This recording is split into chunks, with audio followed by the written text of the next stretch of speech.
Okay. And what brought you to George Fox University? Well, there's a couple reasons. Number one, I got a big scholarship, $40,000 scholarship, and also it's just a great school. The education, the liberal arts education is what I wanted. Also the size of the school and just the feel of the community I like. So, yeah. So when you first came to George Fox, what were those first days like? I was super excited to get away from my family. I was like, yes, finally. And they basically do all these fun activities for the freshmen to get you to like start to know other people, I guess, and it was just fun. So it's been a fun, welcoming environment for you Yes. the last few years? Yeah. Now, what's your major? Psychology with a minor in sociology. Okay. And how has it been achieving your major, that goal? It's been great. The professors have been great, really helpful. I've done a couple of internships, one through OHSU, so it's been good. So now some of that has changed because you have a desire to live on campus with student housing, correct? Mm-hmm. How has that changed your world?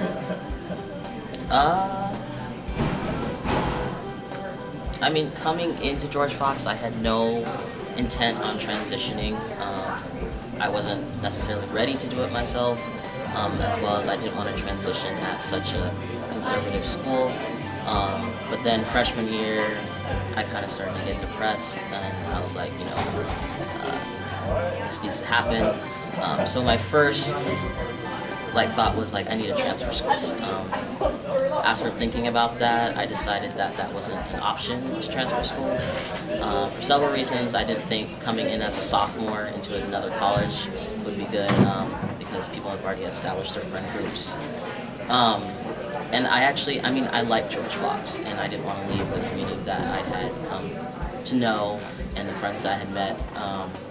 So I decided to start my transition last year in May. Campus housing hasn't changed really anything or really how I feel about the school. I don't really know how to answer the question, but I knew that it was going to be a fight in one way or another. So I guess. Okay, and now you're working with your attorney to ensure that you can get your housing, Yes. which legally should be guaranteed to you. Yes. Okay, and how has that been with the support of students and staff on campus? It's been great. To be honest, George Fox, because of the people that have come into my life, I would have to say it's the first place that I would want to transition because of the people that I've met. So that includes teachers, administration. They've all been supportive, as well as my friends. So that's an interesting point. You've actually felt safer transitioning Here. here. A lot of people are like, you should just go to a different school. And I'm like, well, if I went to U of O, it may be a more LGBTQ friendly school, but it's a lot larger. I feel like I would be more likely to be harassed just because the campus isn't a Christ-centered campus.